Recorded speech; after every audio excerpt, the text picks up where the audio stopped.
Teaching academy के online platform पर आप लोग का स्वागत है।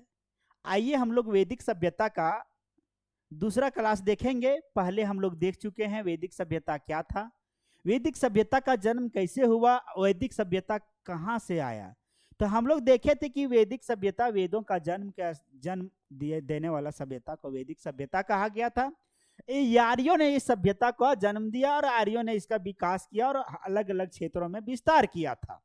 इसके बारे में हम लोग जान चुके थे। अब हम लोग देखेंगे कि मनोरंजन का साधन क्या था, वैदिक सभ्यता में मनोरंजन करने का क्या क्या साधन थे, और बोलता राजनीति की स्थिति उस समय क्या थी। इसके बारे में एक एक करके हम लोग डिटेल जानते हैं वैदिक सभ्यता के बारे में। ये दूसरा क्लास है वैदिक सभ्यता का। आप कोई भी कंपटीशन का तैयारी कर रहे होंगे, जेटेट हो, सीटेट हो, जनरल कंपटीशन हो, और टीचिंग का सारे एग्जामों का तैयारी करने वाले सारे बच्चे इस वीडियो को देख सकते हैं, क्योंकि इससे बाहर कुछ आपको पूछने वाला नहीं है। तो आइए हम लोग देखते हैं कि मनोरंजन का साधन क्या था वैदिक सभ्यता में। तो वैदिक सभ्यता में मनोरंजन का साधन के बारे में हम लोग जानेंगे। तो बोलता है कि मुख्य साधन बोलता है संगीत था। मुख्य साधन क्या था? संगीत था। तो वैदिक सभ्यता में मनोरंजन का मुख्य साधन क्या था? संगीत था। इसके साथ ही बोलता पासा खेलना, घोड़दौड़, रथ दौड़, पशु पंछी के लड़ाई से बोलता भी रोजगार किया जाता था। अब बोलता कि रोजगार करने का साधन क्या क्या था उस समय। मनोरंजन तो करता था लोग, संगीत था मनोरंजन का साधन, पासा खेलना एक साधन था, घोड़दौड़ खेलना था, रथ दौड़ खेलना था, और बोलता पशु पंछियों को आपस में लड़ाई करवाना मनोरंजन का साधन था। तो हम लोग जानेंगे कि मनोरंजन का साधन ये सारे चीजें थे। खान पान बोलता है इस काल का मुख्य खाद्य पदार्थ जौ और गेहूं था। और बोलता है खान पान इस काल का बोलता मुख्य खाद्य पदार्थों में से जो था सो क्या क्या था? गेहूं और जौ था। लोग चावल को क्या कहा जाता था? वैदिक सभ्यता में चावल को ब्रीही कहा जाता था। पूछता क्वेश्चन की वैदिक सभ्यता में चावल को क्या कहा जाता था? तो चावल को ब्रीही कहा जाता था। का भी प्रयोग किया करते हैं, और इसका भी प्रयोग करते हैं। शाकाहारी और मांसाहारी दोनों प्रकार के व्यक्ति शामिल थे। और बोलता है शाकाहारी और मांसाहारी दोनों प्रकार के बोलता है व्यक्ति इसमें शामिल थे। वैदिक सभ्यता में शाकाहारी और मांसाहारी दोनों प्रकार के व्यक्ति रहते थे। अतिथि का बोलता है अतिथि को गाय का मांस खिलाया जाता था। बोलता जो अतिथि मतलब कोई आते थे अतिथि लोग परिवार के यहाँ, तो उसको क्या खिलाया जाता था? गाय खिलाया जाता था। इसलिए अतिथि को बोलता गोहंता कहा गया है, और इसीलिए अतिथि को क्या कहा गया है? वैदिक सभ्यता में गोहंता कहा गया है। गाय को बोलता अघन्य कहा गया, और गाय को अघन्य कहा गया, इसीलिए गाय को अघन्य कहा गया। पेय पदार्थ में सोमरस, जो वैदिक सभ्यता में पेय पदार्थ में किसका प्रयोग करते थे? सोमरस का प्रयोग करते थे। तो हम लोग क्या देखे कि मनोरंजन का साधन वैदिक सभ्यता में क्या था? तो वैदिक सभ्यता में मनोरंजन का साधन जो था संगीत करना, पासा खेलना, घोड़ दौड़ मतलब घोड़ा का दौड़ करवाना, रथ दौड़ मतलब रथ का दौड़ करवाना, पशु पंछी को आपस में बोलता लड़ाई करवाना और मनोरंजन करना, ये सब साधन थे। खान पान में जो था सो जौ और गेहूं का बोलता है, जौ और गेहूं का बोलता खान पान करते थे।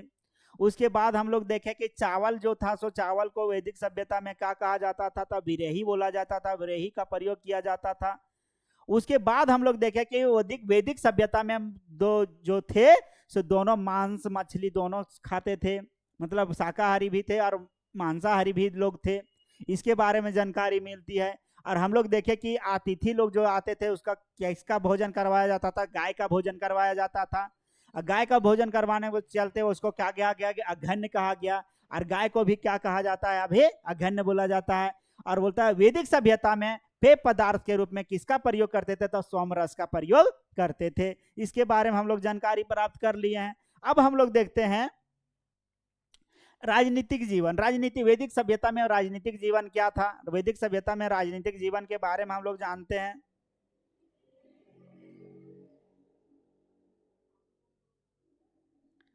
वैदिक सभ्यता के बारे में जानते हैं। बोलता है इस काल में बोलता कबीला के रूप में बोलता कबीला के रूप में राजनीतिक इकाई बोलता विभाजित था। ये राजनीतिक इकाई क्या था? विभाजित था। जिसका बोलता सर्वोच्च बोलता व्यक्ति राजन और गोप्ता कहलाता था। क्या कहलाता था? राजन या गोप्ता कहलाता था। इस समय बोलता राजा का पद बोलता वंशानुगत नहीं था, और इस समय बोलता राजा का पद वंशानुगत नहीं था। राजा की बोलता सहायता देने हेतु बोलता पुरोहित, सेनानी या बोलता ग्रामीणी नामक बोलता मुख्य अतिथि अधिकारी थे। और बोलता राजा की बोलता राजा की बोलता सहायता देने के लिए क्या होता था, पुरोहित होता था, सेनानी होते थे, और बोलता ग्रामीणी नामक मुख्य अधिकारी होता था। तो राजनीतिक स्थिति में हम लोग देखें कि इस काल में क्या होता था, इस काल में कबीला के रूप में इसको क्या किया गया था, राजनीतिक इकाई का विभाजित किया गया था, जिसका बोलता सर्वोच्च व्यक्ति जो होता था उसको राजन या तो गोप्ता कहलाता था, इसका वंशानुगत बोलता गुप्ता कहलाता था। इस समय बोलता राजा का पद वंशानुगत नहीं था, वंशानुगत राजा का पद नहीं होता था। प्रजा का बोलता प्रजा का राजा का बोलता सहायता देने वाले जो व्यक्ति थे वो सैनिक थे, ग्रामीण थे और पुरोहित थे, ये सब मुख्य अधिकारी इसका राजा का होता था। यहाँ तक हम लोग देख लिए मनोरंजन का साधन क्या क्या था। सो उसके बाद बोलता है इसके साथ ही बोलता अस्पस, बोलता इसके साथ अस्पस बोलता गुप्तचर, उग्र, जीवग्रभ, पुलिस अधिकारी, वर्जपति, चारागाह का बोलता है अधिकारी होता था, चारागाह का अधिकारी होता था। भरत कुल के बोलता शासक, भरत कुल के बोलता शासक सुदास ने रावी नदी के बोलता किनारे दशराज के युद्ध में बोलता अपने विरोधियों को पराजित किया। इस समय बोलता पूर्व, अनु, द्रुद और त्रुस अदु 5 बोलता है महत्वपूर्ण जन सबसे शक्तिशाली था, जो मिलकर पंचजन कहलाता था। अब क्या हम लोग देखें कि उस समय जो था सो 5 महत्वपूर्ण जन था, कौन कौन, पुरु था, अनु था, द्रुहु था, त्रुसव था, अदु था, ये सब 5 शक्तिशाली क्या थे, तो पंचजन थे। राजा की निरंकुशता पर बोलता है अंकुश लगाने के लिए बोलता है 3 प्रकार की बोलता संस्था कायम थी। जैसे वृद्ध बोलता यह बोलता सबसे प्राचीन संस्था था, बोलता यह सबसे प्राचीन संस्था थी। सभा यह बोलता श्रेष्ठ जनों की बोलता संस्था थी, यह बोलता श्रेष्ठ जनों की संस्था थी। इसका बोलता अध्यक्ष को बोलता गंधर कहा जाता था, कहा गया है, और इसके बोलता अध्यक्ष को गंधर कहा गया है। इसका बोलता स्वरूप वर्तमान में बोलता है राज्यसभा क्या बोलता समान था, और इसका बोलता स्वरूप जो था वर्तमान में राज्यसभा के समान था। समिति बोलता वर्तमान में बोलता लोकसभा के समान था, बोलता वर्तमान में समिति जो था सो वर्तमान में कैसा था, तो लोकसभा के समान था। इसके बोलता सदस्य आम जनता के द्वारा निर्वाचित होते थे, किसके द्वारा, तो आम जनता के द्वारा। समिति का जो सदस्य होता था उसको आम जनता के द्वारा निर्वाचित किया जाता था, जिसके अध्यक्ष को क्या कहा गया है, जिसके अध्यक्ष को ईशान कहा गया है। क्या कहा गया है, जिसके अध्यक्ष को ईशान कहा गया है, जिसके अध्यक्ष को कहा क्या गया है, ईशान। बोलता सभा और समिति राजा के बोलता राजा को गद्दी दिलाने में और उसको उनको बोलता गद्दी से हटाने में बोलता हटाने में अपने शक्ति का प्रयोग करती थी। बोलता सभा और समिति राजा को बोलता गद्दी दिलाने में और उसको गद्दी से हटाने में क्या करता था, उसको शक्ति बोलता प्रयोग करता था। सभा और समिति दोनों को बोलता है कोई सदस्य है यदि अच्छे से व्यवहार में नहीं आ रहा है, अच्छा से काम नहीं कर रहा है, तो उसे हटाने के लिए, उसे गद्दी दिलाने के लिए और गद्दी से हटाने के लिए शक्ति का प्रयोग किया जाता था।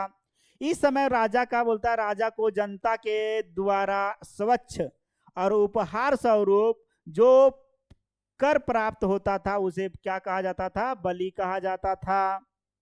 आप समझिए, बोलता इस समय वैदिक काल के सभ्यता में उस समय क्या होता था, जनता के द्वारा जो स्वेच्छा से जो कर दिया जाता, उपहार स्वरूप जो कर दिया जाता था उसे क्या कहा जाता था, बलि कहा जाता था। क्या, बलि कहा जाता था। इसको याद रखना बहुत जरूरी है कि जो राजा के समय में जो जनता लोग स्वेच्छा से उपहार के रूप में कर देते थे उसे हम लोग क्या कहते थे, तो बलि कहते थे। क्या कहते थे, बलि कहते थे। हम लोग देखे क्या क्या इसमें देखे, तो बोलता है इसके बोलता है इस समय हम लोग देखते हैं कि इसके साथ बोलता स्पर्श गुप्तचर होता था, और गुप्तचर बोलता चारागाह भी का अधिकारी होता था। और फिर हम लोग क्या देखे, बोलता है भरत जो था, भरत कुल के शासक जो था सुदास, जो रावी नदी के किनारे बोलता है क्या किया था, दशराज युद्ध लड़ा था। तो दशराज युद्ध कहाँ पर, रावी नदी के किनारे हुआ था। भरत कुल का बोलता है राजा कौन था, सुदास था, उसी ने लड़ा था। इस समय हम लोग पंचजन कौन कौन था, पंचजन याद रखिएगा, पुरु था और अनु था, द्रुह था, त्रुसव था और यदु, ये सब सारे क्या थे, इसका पंचजन थे। फिर हम लोग देखे कि बोलता है राजा की बोलता है निरंकुशता पर बोलता है अंकुश लगाने के लिए बोलता है 3 प्रकार की संस्था कायम थी। जैसे बोलता है हम लोग देखे कौन कौन सी संस्था था, तो बोलता है कौन कौन सी संस्था 3 था, तब विधा, सभा और समिति। समिति था, विधा था और समिति था। तो ये 3 सभा था। तो उसमें बोलता सबसे प्राचीन संस्था कौन थी, विधा थी। और फिर उसके बाद में सभा, सभा क्या होता था, यह बोलता है क्या होता था सभा, तो सभा जो था श्रेष्ठ जनों का संस्था थी। और इसका अध्ययन गंधार कहलाता था, इसका अध्ययन करता गंधार कहलाता था। इसका बोलता है सौरभ बोलता वर्तमान में बोलता है राज्यसभा के बोलता समान था। समिति, समिति के बारे में हम लोग क्या जाने कि वर्तमान में बोलते लोकसभा के समान था। इसके सदस्य आम जनता के द्वारा बोलता है निर्वाचित होते थे। जिसके अध्यक्ष को क्या कहा जाता था, ईशान कहा जाता था। जिसके अध्यक्ष को क्या कहा जाता था, ईशान कहा जाता था। फिर हम लोग देखे कि सभा और समिति जो राजा को गद्दी दिलाने का काम करता था, गद्दी से हटाने का भी काम करता था। आदि कोई व्यक्ति बोलता है किसी तरह का मतलब शक्ति का प्रयोग कर रहा तो क्या करेगा, उसको शक्ति का प्रयोग करके उसको हटाया गद्दी दिला सकता था। फिर हम लोग देखे कि इस समय बोलता राजा के बोलता जनता द्वारा क्या होता स्वेच्छा से जो उपहार कर दिया जाता था उसे हम लोग क्या कहते थे, बलि कहते थे। यहां तक हम लोग देख चुके हैं।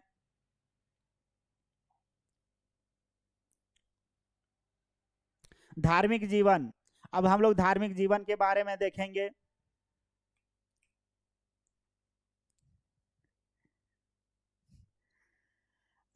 हम लोग धार्मिक जीवन के बारे में देखते हैं कि ऋग्वेदिक काल में ईश्वर की बोलता है आराधना का मुख्य उद्देश्य बोलता है भौतिक सुख की प्राप्ति थी। तो ऋग्वेदिक काल में क्या होता था कि ईश्वर की आराधना करने वाले व्यक्ति मुख्य उद्देश्य उसका क्या होता था, भौतिक सुख प्राप्त करना होता था। ऋग्वेदिक काल में ये धार्मिक जीवन था। इसके अंतर्गत आरोग्य जीवन, संतान की प्राप्ति तथा पशु संतित की बोलता है की बढ़ोतरी के लिए पूजा किया जाता था। बढ़ोतरी के लिए क्या किया जाता था, पूजा किया जाता था। ईश्वर की आराधना के लिए बोलता है ईश्वर की आराधना करने के लिए 2 प्रकार के बोलता प्रचलन दिखाई पड़ता है। और ईश्वर की आराधना के लिए कितने प्रकार के, 2 प्रकार के हम लोग क्या 2 प्रकार के बोलता प्रचलन दिखाई पड़ता है। स्तुति पाठ करना, यज्ञ बलि बोलता है आपूर्ति करना, बोलता है स्तुति पाठ करना, यज्ञ बलि आपूर्ति करना, ये होता था। अब फिर क्या होता था, ऋग्वेद में बोलता 33 देवताओं का बोलता वर्णन किया गया है। बोलता है ऋग्वेद में कितने देवताओं का, 33 देवताओं का वर्णन किया गया। इसमें कुल बोलता है कुछ महत्वपूर्ण देवता निम्नलिखित हैं। तो हम लोग देखे धार्मिक जीवन में कि ऋग्वेदिक काल में ईश्वर की आराधना करने वाले लोगों को उसका उद्देश्य होता था कि भौतिक सुख की प्राप्ति हो। फिर हम लोग क्या देखे कि इसके अंतर्गत आरोग्य जीवन बोलता संतान की प्राप्ति तथा पशु संतति की बढ़ोतरी के लिए पूजा किया जाता था। ईश्वर की बोलता आराधना के लिए 2 प्रकार के प्रचलन दिखाई पड़ते हैं। पहला क्या था, स्तुति पाठ करना। दूसरा यज्ञ बलि अर्पित करना, यज्ञ बलि अर्पित करना। ऋग्वेद में 33 देवताओं का उल्लेख मिलता है। जो महत्वपूर्ण देवताएं हैं उसके बारे में हम लोग जानते हैं। हम लोग जानते हैं कि 33 देवी देवता का अध्ययन करते हैं। अब हम लोग देखेंगे कि इंद्र भगवान क्या करते हैं, वरुण भगवान क्या करते हैं, और यरुण अग्निवीर के अग्नि का क्या स्थान है, इसके बारे में एक एक करके हम लोग देखेंगे डिटेल पूर्वक। यह ऋग्वेदिक काल के बोलता है सबसे प्रमुख देवता कौन है, इंद्र है। ऋग्वेदिक काल का सबसे प्रमुख देवता किसे माना जाता है, तो इंद्र भगवान को माना जाता है। इन पर बोलता है 250 सूक्त लिखा गया है। इन पर कितने सूक्त लिखे गए हैं? 250 सूक्त लिखे गए हैं। इनको बोलता पुरंदर दुर्ग का बोलता है तोड़ने वाला कहा गया है। बोलता है इनको पुरंदर बोलता है दुर्ग को तोड़ने वाला कहा गया है। यह युद्ध के देवता बोलता है, यह युद्ध का देवता, वर्षा का देवता और विश्व के बोलता है स्वामी के रूप में भी प्रचलित है। और बोलता है यह युद्ध के देवता, वर्षा के देवता और विश्व के स्वामी के रूप में भी प्रचलित है। कौन? तो यज्ञ इंद्र। तो युद्ध का देवता इंद्र को कहा जाता है, वर्षा का देवता इंद्र को कहा जाता है, विश्व का स्वामी के रूप में प्रचलित देवता कौन है? तो इंद्र भगवान है। हम लोग देखे इंद्र के बारे में क्या क्या देखे कि इंद्र यह बोलता है ऋग्वेदिक काल का सबसे प्रमुख देवता इंद्र भगवान को माना जाता है। इंद्र भगवान का बोलता है उल्लेख सूक्तों की बोलता संख्या कितने सूक्त कितने लिखे गए? 250 सूक्त में लिखा गया है। इनको बोलता है, इनको पुरंदर बोलता है दुर्ग तोड़ने वाला भी कहा गया, दुर्ग का तोड़ने वाला भी कहा गया। युद्ध का देवता इंद्र को कहा जाता है, वर्षा का देवता इंद्र को कहा जाता है, विश्व के स्वामी किसे कहा जाता है? इंद्र को, भगवान को कहा जाता है। आगे हम लोग देखेंगे कि इनका दूसरा स्थान बोलता है अग्नि का दूसरा स्थान है देवता में, अग्नि का दूसरा स्थान है। पहला इंद्र भगवान का स्थान है, फिर दूसरा स्थान अग्नि का है। इन पर बोलता है 200 सूक्त लिखा गया है। और इन पर कितने सूक्त लिखा गया है? 200 सूक्त लिखे गए हैं। यह मानव और ईश्वर के बीच संपर्क स्थापित कराने का कार्य करते हैं।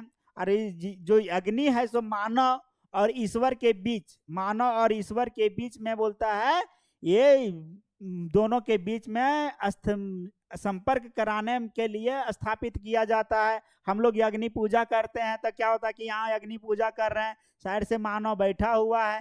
मानव क्या करता है? यहाँ पर मानव क्या करता है? मानव अपना होमन जलाता है, यहाँ भगवान की आराधना होती है और दोनों क्या क्या क्या होता है? संपर्क बढ़ता है इस प्रकार से। यहाँ जहाँ पर यज्ञ होगा वहां पर क्या होगा? यज्ञ जहां पर होगा वहां पर जानते हैं मानव और भगवान का संपर्क बढ़ेगा। इसी के बारे में जानकारी मिलता है। और अग्नि में कितना सूक्त लिखा गया है? 200 सूक्त लिखे गए हैं। अग्नि को दूसरा स्थान, देवताओं में दूसरा स्थान दिया गया है। आगे हम लोग देखते हैं वरुण। वरुण के बारे इसका बोलता है तीसरा स्थान है, जिस पर बोलता है 30 सूक्त लिखे गए हैं, 30 गो सूक्त लिखा गया है।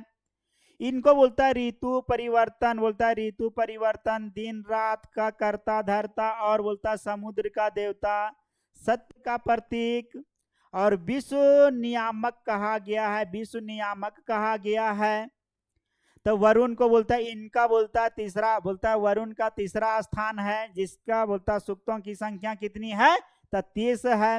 ऋतु परिवर्तन दिन रात, बोलता है ऋतु परिवर्तन दिन रात का बोलता है करता धरता और समुद्र का देवता और सत्य का प्रतीक तथा विश्व का बोलता है नियामक किसे कहा गया है? तो वरुण को कहा गया है। हम लोग यही चीजों को देखे। हम लोग एक बार तीनों का रिवीजन करते हैं कि क्या क्या पढ़े। इंद्र भगवान के बारे में क्या देखे कि बोलता है ऋग्वेदिक काल में सबसे प्रमुख देवता इंद्र भगवान को माना जाता है। फिर हम लोग क्या देखे कि इंद्र भगवान मतलब 250 सूक्तों का उल्लेख किया गया है इंद्र भगवान के बारे में। फिर हम लोग क्या देखे कि बोलता है इसको बोलता है पुरंदर तोड़ने वाला भी कहा गया है। युद्ध का देवता इंद्र को, वर्षा का देवता इंद्र को, विश्व का स्वामी इंद्र भगवान को कहा गया है। अब फिर हम लोग देखते हैं अग्नि। अग्नि जो है सो दूसरा देवता है, दूसरा देवता का स्थान मिला है। इसमें 200 सूक्तों का उल्लेख लिखा गया है। फिर हम लोग देखे कि मानव और ईश्वर के बीच में अग्नि क्या करता है? संपर्क स्थापित कराता है। यज्ञ जहाँ करते हैं तो अग्नि स्थापित करते हैं, तब वहाँ भगवान और मानव का संपर्क बढ़ता है। फिर हम लोग वरुण देवता का देखे कि ये तीसरा स्थान है। इसका बोलता है इसमें 30 ऐसा बोलता है सूक्त लिखे गए हैं। बोलता है इसको बोलता है ऋतु परिवर्तन दिन रात का बोलता है करता धरता, समुद्र का देवता और बोलता है सत्य का प्रतीक भी तथा विश्व नियंत्रक कहा गया है। किसको? तो वरुण को। यहाँ तक हम कोई दिक्कत किसी को? तो यहाँ से कोई क्वेश्चन बाहर होने वाला आप लोग का नहीं है। आप लोग एकदम जम के पढ़िए, थम के पढ़िए। वरुण को पृथ्वी और बोलता है वरुण को पृथ्वी का देवता है, आकाश और सूर्य का निर्माता माना गया है। और वरुण को क्या कहा गया? पृथ्वी और आकाश और सूर्य का निर्माता माना गया है। यूनान में इनको बोलता है, यूनान में इनको बोलता है और नोज, और ईरान में इनको यहूर जमदा कहा गया है। ईरान में इसको क्या कहा गया? अहूर जमदा कहा गया है। यन प्रमुख देवता बोलता है, यन प्रमुख देवता देवी बोलता है, देवता या तो देवी जो है सो हम उसको देखते हैं मारुत। मारुत क्या था इसके बारे में हम लोग जानेंगे। अब मारुत के बारे में हम लोग जानते हैं पूषण, अश्विन और विष्णु।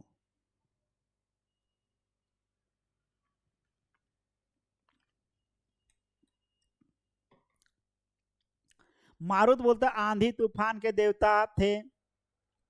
पूषण बोलता पशुओं के बोलता देवता, उनके बोलता रथ का को बोलता बकरा खींचता था। अश्विन बोलता दुखों को बोलता हरने वाला कहा गया। दुखों को हरने वाला किसे कहा गया? अश्विन को कहा गया। विष्णु इनको बोलता है ऋग्वेद में बोलता है अघन, अघन्य बोला गया, यहाँ पर गलत लिखा गया, अघन्य होगा।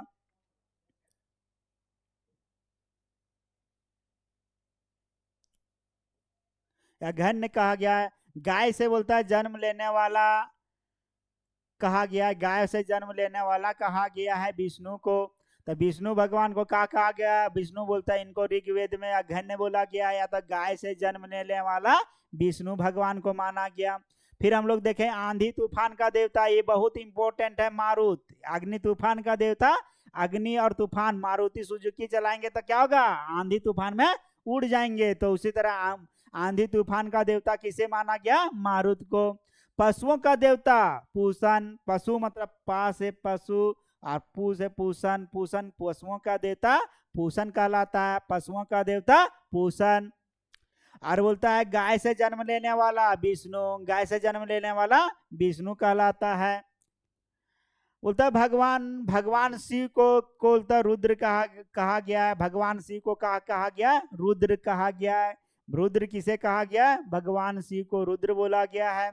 देवियां उषा, उषा बोलता है प्रगति और उत्थान की देवी है। प्रगति और उत्थान की देवी कौन है? उषा है।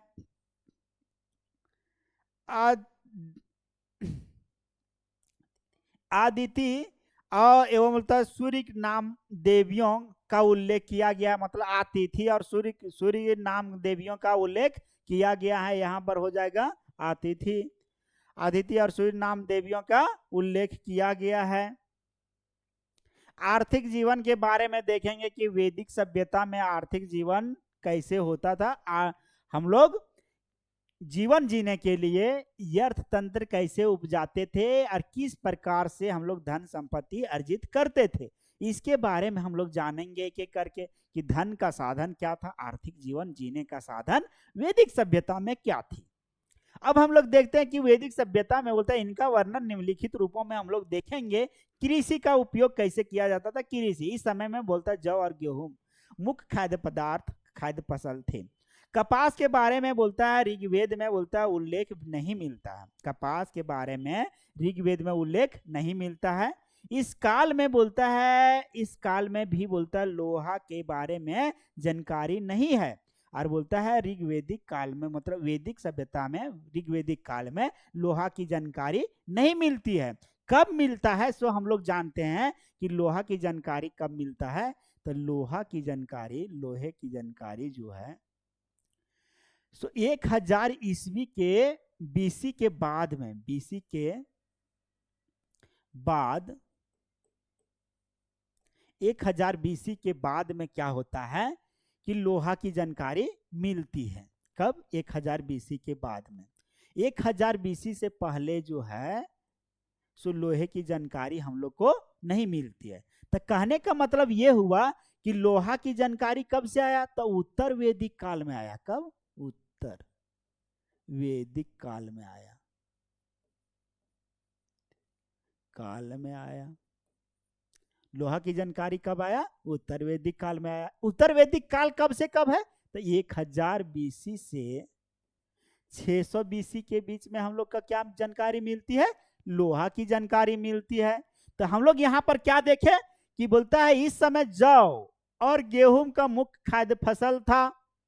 कपास के बारे में ऋग्वेद में उल्लेख नहीं मिलता है, कपास के बारे में ऋग्वेद में उल्लेख नहीं मिलता है। इस काल में भी लोहे के बारे में जानकारी नहीं है।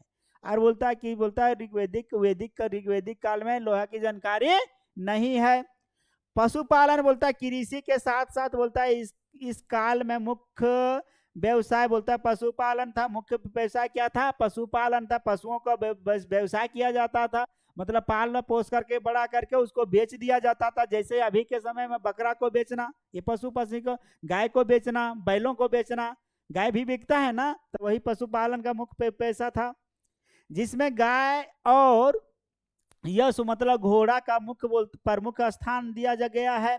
मतलब उस समय वैदिक काल की सभ्यता में उस समय गाय को बेचना अथवा घोड़ा को बेचना मुख्य व्यवसाय माना जाता था ऋग्वेदिक काल में। वैदिक काल में वस्तु विनिमय में बोलता है अधिकांश गाय का उपयोग किया जाता था। बोलता वस्तु विनिमय, मान के चलिए कोई चावल ला करके दिया तो उसको गाय दे दिया गया, तो इसको गाय को मुख्य बोलता विनिमय करने, लेन देन करने में गाय को मुख्य व्यवसाय, मुख्य चीजें समझा जाता था, मुख्य वस्तु होती थी। इस समय बोलता पशुपालन लोगों को बोलता मुख्य आर्थिक बोलता आधार था। अब बोलता इस समय पशुपालन लोगों का बोलता मुख्य आर्थिक आधार था। हम लोग देख लिए पशुपालन और कृषि के बारे में देखे कि कृषि जो था बोलता इस समय जौ और गेहूं का मुख्य खाद्य पदार्थ था वैदिक काल में। फिर देखे कपास के बारे में बोलता है ऋग्वेदिक काल में उल्लेख नहीं किया गया है। और फिर लोहा के बोलता है ऋग्वेदिक काल में लोहा का भी उल्लेख नहीं किया गया है। फिर हम लोग देखे पशुपालन में बोलता है कृषि के साथ साथ मुख्य व्यवसाय पशुपालन भी था, जिसमें गाय और घोड़ा का मुख्य बोलता प्रमुख स्थान है। फिर हम लोग देखे कि वस्तु विनिमय में बोलता अधिकांश गाय का उपयोग किया जाता था। इसका बोलता है इस समय बोलता पशुपालन लोगों का बोलता मुख्य आर्थिक आधार था। वाणिज्य व्यापार बोलता है, वाणिज्य व्यापार के बारे में हम लोग देखेंगे। वाणिज्य व्यापार बोलता है इस काल में बोलता है वाणिज्य व्यापार का बहुत अधिक बोलता है विकास दिखलाई नहीं पड़ता है। फिर भी सूती, रेशमी, ऊनी वस्त्र के और रथ बनाने का कार्य संपन्न होता था। बोलता है वाणिज्य व्यापार के रूप में हम लोग देखेंगे तो बोलता है कि ऋग्वेदिक काल में वाणिज्य व्यापार का बहुत अधिक बोलता है विकास दिखाई नहीं पड़ता है, लेकिन उस समय सूती, रेशमी, ऊनी वस्त्र का बोलता है और रथ बनाने का कार्य संपन्न होता था। इस प्रकार ऋग्वेदिक काल की बोलता आर्थिक जीवन हड़प्पा सभ्यता के बोलता समान विकसित नहीं था। साथ ही बोलता यह एक ग्रामीण सभ्यता थी, और बोलता साथ ही यह एक ग्रामीण सभ्यता थी। महत्वपूर्ण शब्दावली बोलता उर्वरा उपजाऊ भूमि था। बोलता उर्वरा उपजाऊ भूमि, लांगल हल बोलता प्रजन्य बादल, असम तांबा और कांसा बेकनाट शुद्ध पर बोलता पैसा लगाने वाला को कहा गया है, पैसा लगाने वाला को कहा गया है। उत्तर वैदिक काल बोलता है 1000 BC से 600 BC, 1000 BC से 600 BC। इस काल में बोलता विकास के क्रम में बोलता सभी अवस्थाओं में परिवर्तन दिखलाई बोलता पड़ता है, जिसका संक्षिप्त विवरण निम्नलिखित है।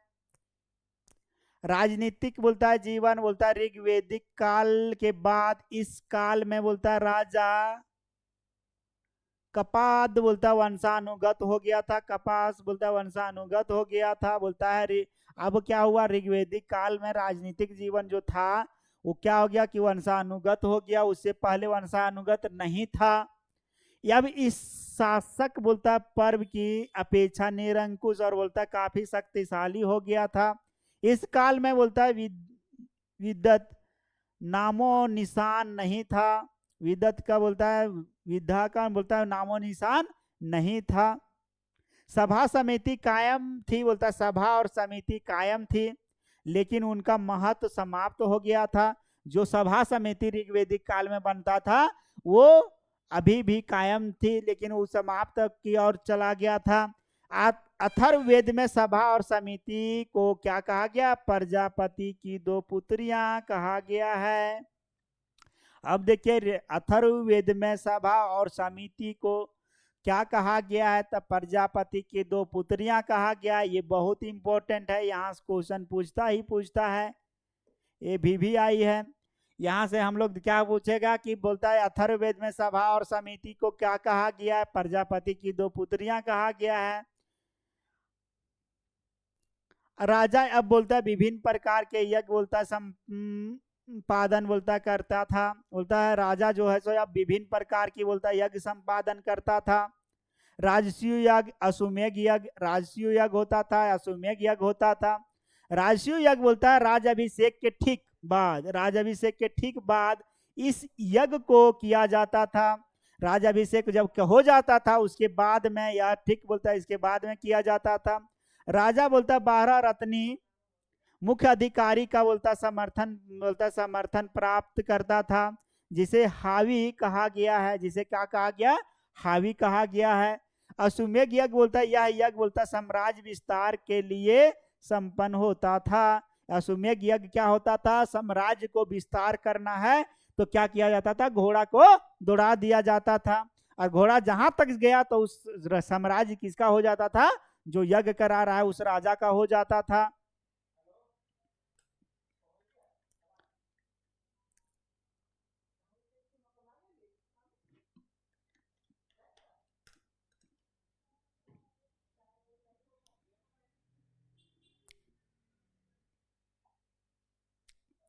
वाजपेयी यज्ञ के बारे में देखेंगे। बोलता है इस यज्ञ को मनोरंजन के रूप में बोलता रथों का दौड़ आयोजन किया जाता था। रथों का दौड़ का आयोजन किया जाता था। इस काल में खान पान, रहन सहन, वेशभूषा और मनोरंजन का साधन पहले के समान कायम था। अब कर देना अनिवार्य था। बोलता है अब कर देना अनिवार्य हो गया। कर वसूल करने वाला अधिकारी भागदूत और बोलता कोषा अध्यक्ष को संग्रहिता कहा गया है। इस समय बोलता है इस समय शासक क्षेत्र विस्तार के साथ साथ विभिन्न प्रकार के उपाधि धारण करते थे। अब देखिए वाजपेयी यज्ञ के बारे में हम लोग देखते हैं। इस समय क्या होता है? इस यज्ञ को मनोरंजन के रूप में क्या किया जाता था? रथों को आयोजित किया जाता था, रथों को दौड़ाया जाता था। इस काल में खान पान, रहन सहन का के बोलता है वेशभूषा का, मनोरंजन का साधन पहले के समान कायम किया जाता था। यह बोलता कर देना अनिवार्य था। जो था सब कर देना अनिवार्य कर दिया गया था। कर वसूल करने वाला बोलता अधिकारी भागदूत बोलता कोषाध्यक्ष संग्रहिता कहलाता था। इस समय शासक क्षेत्र विस्तार के साथ साथ विभिन्न प्रकार के उपाधि धारण भी करते थे। जो संपूर्ण क्षेत्र को जीत लेता था वह बोलता है एक राठ की उपाधि धारण करता था। बोलता जो इस पूरा क्षेत्र को जीत लेता था उसे क्या कहा जाता था? एक राठ कहा जाता था। एक राठ कहा जाता था। धार्मिक जीवन के बारे में हम लोग जानेंगे। धार्मिक जीवन बोलता है इस काल में धार्मिक बोलता अनुष्ठान काफी बोलता खर्चीला हो गया। बोलता है इस काल में बोलता धार्मिक जीवन बोलता धार्मिक अनुष्ठान काफी खर्चीला हो गया। यह बोलता स्वर साधारण लोग इस कार्य को संपन्न नहीं कर सकते थे, क्योंकि राजसूय यज्ञ कराने वाले पुरोहित को बोलता 24,000 गाय दान में दिया जाता था। मतलब 2,40,000 गाय दान में दिया जाता था। इस काल में स्वर प्रमुख बोलता देवता प्रजापति थे। बोलता इस काल में स्वर प्रमुख देवता क्या था? प्रजापति थे, जिनको बोलता है सर्जन का देवता माना गया है। और जिनको सर्जन का देवता माना गया है इस समय रुद्र की पूजा, बोलता है इस समय रुद्र की पूजा अब बोलता है भगवान शिव के रूप में होने लगा। अब बोलता है इस समय रुद्र की पूजा मतलब शिव की पूजा, रुद्र किसे कहा जाता था, शिव को, तो शिव की पूजा के रूप में होने लगा रुद्र का। पूषण को, पूषण जो बोलता पहले पशुओं का बोलता देवता था, यह बोलता रुद्र शूद्रों का देवता हो गया। बोलता है पूषण जो अब पहले किसका देवता होता था, पूषण, तो पूषण जो पशुओं का देवता होता था वो किसका देवता हो गया, शूद्रों का देवता हो गया। जो पेड़ पौधा का पूजा जाता था तो ये शूद्रों का देवता हो गया। हम लोग धार्मिक जीवन में क्या क्या देखते हैं एक एक करके। बोलता है इस काल में धार्मिक बोलता अनुष्ठान काफी खर्चीला हो गया था, मतलब यज्ञ करता था तो लाखों लाख खर्चा कर दिया जाता था, करोड़ों खर्चा कर दिया जाता था यज्ञ में।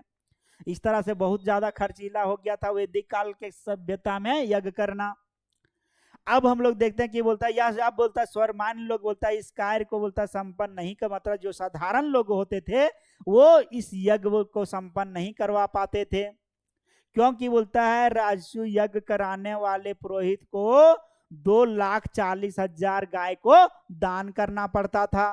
तो 2,40,000 गाय का रेट आप समझ सकते हैं कि एक गाय का रेट अभी 10,000 भी होगा तो अभी 2,40,000 गाय का कितना खर्चा बढ़ जाएगा, समझ लीजिए आप।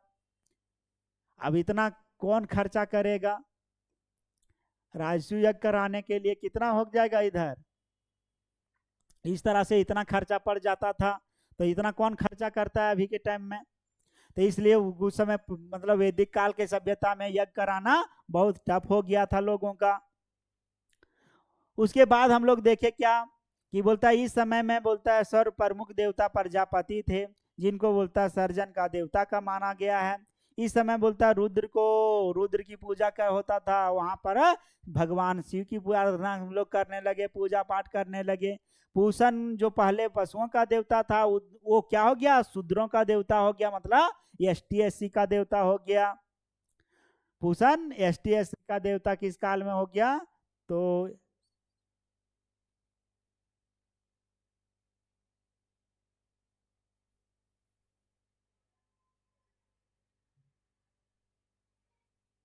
ST/SC का देवता हो गया वैदिक का काल में, वैदिक सभ्यता ऋग्वैदिक काल में। अब हम लोग आगे देखते हैं इस काल में धार्मिक कार्य के लिए बोलता है अधिक संख्या बोलता है पशुओं की बलि दिया जाने लगा। और इस समय वैदिक काल में क्या होने लगा कि पशुओं की बलि दिया जाने लगा, यहीं से भगवान गौतम बुद्ध का जन्म होता है। और भगवान गौतम बुद्ध यहीं से पशु बलि का विरोध करने लगे, और फिर यहाँ से बौद्ध धर्म का उत्पन्न यहीं से माना जाता है। क्योंकि देखिए बोलता है इस काल में पुरोहितों ने अपना बोलता है सर्वोच्च बोलता है स्थापित बोलता है कर दिया था। अब बात यहाँ पर समझिए क्या होता था, पुरोहित लोगों ने पहले क्या करता था, यज्ञ कराने के नाम पर बहुत सारे पशुओं का दान ले लिया जाता था कि बलि देंगे, और सारे पशुओं को क्या करता था पुरोहित लोग बेच देता था। और बेच देने के बाद में वो धन ज्यादा अर्जित कर लेता था, जितना यज्ञ कराने में खर्चा बढ़ता था सब पंडित के घर में वो चला गया। तो राजा भिखारी बन जाता था और पंडित जो है सो राजा बन जाता था। तो इस तरह से यज्ञ कराना साधारण लोगों को क्या हो गया, टफ पड़ गया। तो क्या हुआ कि गौतम बुद्ध ने बलि का बोलता पशु बलि को विरोध किया, और पशु बलि का विरोध करने के कारण से ही गौतम बुद्ध का उत्थान हुआ। आगे हम लोग देखते हैं सामाजिक जीवन के बारे में हम लोग देखेंगे कि इस काल में ऋग्वैदिक की अपेक्षा बोलता सामाजिक जीवन में बोलता जटिलताएं काफी अधिक बढ़ गई थी। अब 4 वर्ण की बोलता व्यवस्था स्पष्ट रूप से 4 वर्ण की व्यवस्था स्पष्ट रूप से स्थापित हो गया। इस काल में बोलता सर्वप्रथम बोलता गोत्र प्रथा की स्थापना हुई, जो बोलता वंश अथवा बोलता कुल से संबंधित था। इस समय बोलता मुख्य खाद्य पदार्थ चावल और बोलता गेहूं था। पेय पदार्थ में बोलता है अर्जुनानी और बोलता है पुत्का का सेवन किया जाता था। इस काल में बोलता 4 आश्रम की व्यवस्था किया गया था। 4 आश्रम, ब्रह्मचर्य आश्रम, दूसरा गृहस्थ आश्रम, फिर वानप्रस्थ आश्रम, फिर संन्यास आश्रम। तो ब्रह्मचर्य आश्रम कब से कब तक? तो 1 वर्ष से लेकर के 25 वर्ष तक कौन सा वर्ष हो गया? ब्रह्मचर्य आश्रम। 1 वर्ष से 25 वर्ष तक का एज को हम लोग ब्रह्मचर्य आश्रम कहते हैं। 25 से लेकर के 50 वर्ष, 25 वर्ष से लेकर के 50 वर्ष गृहस्थ आश्रम के अंतर्गत रहता है। वानप्रस्थ आश्रम में 50 वर्ष से लेकर के 75 वर्ष तक वानप्रस्थ आश्रम में आते हैं। और फिर 50 से 75 से लेकर के 100 वर्ष तक का जो जीवन जीता है वो संन्यास आश्रम के अंतर्गत रखा गया है। यहाँ तक आप लोग को बिल्कुल समझ में आ गया होगा। अब हम लोग आगे बढ़ते हैं। अब बहुत कम बचा हुआ है। देखिए अगला टॉपिक क्या है। बोलता है इस काल में महिलाओं की स्थिति, बोलता है इस काल में महिलाओं की स्थिति में बोलता पूर्व की अपेक्षा थोड़ी सी गिरावट दिखाई पड़ता है। जो अब महिलाएं बोलता सभा और समिति में बोलता भाग नहीं ले सकती थी। अब देखिए क्या होता था कि महिलाओं की स्थिति में क्या हो गया कि स्थिति बोलता पूर्व की अपेक्षा थोड़ी सी गिरावट हो गया। जो महिलाएं मंत्री का पोस्ट पर रहती थी, सभा और समिति में भाग लेती थी, उस पर क्या कर दिया गया? रोक लगा दिया गया कि महिला जो है सभा और समिति में भाग नहीं ले सकती है। ये सब आ गया। पिता की संपत्ति से बोलता अधिकार खो दिया। और बोलता पिता का संपत्ति का जो अधिकार रहता था महिलाओं का वो सब खो दिया। पहले क्या था कि जितना बेटा का मतलब किसी पति का संपत्ति पर जितना पुत्र का अधिकार है उतना पत्नी का भी अधिकार है, ये चीज था। लेकिन ये सारे चीजें को क्या कर दिया गया? अधिकार को समाप्त कर दिया गया। अब उनका बोलता उपनयन संस्कार प्रतिबंधित कर दिया गया। और बोलता है अब क्या हुआ? उपनयन संस्कार उसका प्रतिबंधित कर दिया गया। फिर भी बोलता गार्गी और बोलता मैत्रेय नामक बोलता विदुषी महिलाएं का उल्लेख मिलता है। मैत्रेय और बोलता विदुषी महिला का उल्लेख कहाँ मिलता है? तो गार्गी संहिता में मिलता है। किसमें? गार्गी संहिता में मिलता है। अब हम लोग देखेंगे आर्थिक जीवन। बोलता है वैदिक काल के बोलता है आर्थिक जीवन क्या था? आर्थिक जीवन के बोलता है इस काल में बोलता है कृषि के क्षेत्र में चावल गेहूं के बोलता प्रमुख स्थान प्राप्त कर लिया था। अब बोलता है कि वैदिक काल में क्या हुआ कि चावल और गेहूं प्रमुख स्थान फसल के रूप में प्राप्त कर लिया था। लोगों का जीवन अब बोलता है अस्थाई हो गया। और अब लोगों का जीवन अस्थाई रूप से एक जगह रह करके कृषि करने लगे। पहले क्या होता था कि पहले एक जगह रह करके कृषि लोग नहीं करते थे, घुमंतु थे, कहीं आज यहाँ कृषि किया काट छाट करके जंगलों को। अब यहाँ से बंजर भूमि बन गया तो फिर कहीं और चला गया तो वहां पर कृषि करता था लोग।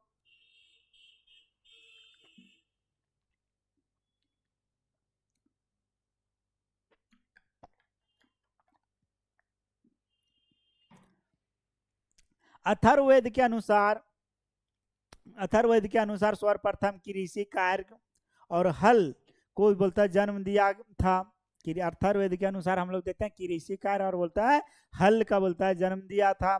इस काल में लगभग बोलता है 1000 BC में बोलता है पाकिस्तान में के गंधार क्षेत्र में सर्वप्रथम लोहा प्राप्त हुआ है। अब देखिए लोहा की जानकारी सबसे पहले कहाँ से मिली? तब पाकिस्तान के गंधार से मिली। यहाँ से साक्ष्य मिलता है कि पाकिस्तान के गंधार जिला में क्या हुआ? लोहा का साक्ष्य प्राप्त हुआ है। कब? तो 1000 BC में। कब? 1000 BC में। भारत के संदर्भ में लगभग 800 BC में बोलता है लोहा का औजार मिलने लगा था। अब बोलता है भारत के संदर्भ में देखा जाए तो 8000 BC के समय में बोलता है लोहा का औजार मिलने लगा था। सबसे अधिक लोहा बोलता है औजार अंतरजी खेड़ा उत्तर प्रदेश से प्राप्त हुआ है। और सबसे अधिक लोहा कहाँ से? अंतरजी खेड़ा उत्तर प्रदेश से प्राप्त होता है। अंतरजी खेड़ा उत्तर प्रदेश से प्राप्त होता है। यहाँ तक आप लोग को समझ में आ गया। आगे हम लोग देखते हैं कि इस काल में बोलता है 4 प्रकार के बोलता है मृत भांड प्रचलन में था। और उत्तर वैदिक काल में 4 प्रकार के मृत भांड के बारे में हम लोग को जानकारी प्राप्त होती है। कौन कौन मृत भांड था? तो काला मृत भांड था, लाल मृत भांड था। लाल और काला मृतभांड था और चित्तर धूसरित मृतभांड था। अब क्या जो होता था, जैसे हम कोई घड़ा ऐसे बनाया गया और कुछ घड़े को ऐसे बना करके क्या किया जाता था, इस पे पेंटिंग की जाती थी। किसका, कौन सा कलर का, देखिए कलर का, कैसा कलर का, तो ये मान के चलिए इसमें क्या पेंटिंग किया गया,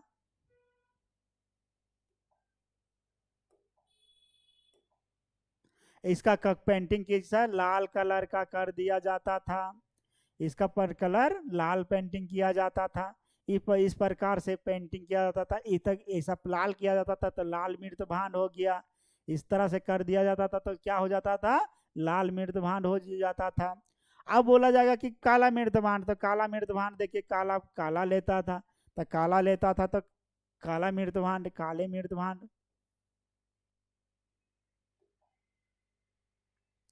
और लाल और काला बोलेगा तो लाल और काला मृतभांड। देखिए काला मृतभांड यहाँ दिख नहीं रहा है पेज में। अब देखिए हम लोग को चित्रित धूसर मृतभांड, चित्रित कला में धूसर चित्र बना बना करके धूसर मृतभांड बनाया जाता था। जैसे मान के चलिए ये कलर ले लिया, चित्रित कर करके इस तरह से बना दिया। इस माने एक घड़ा है,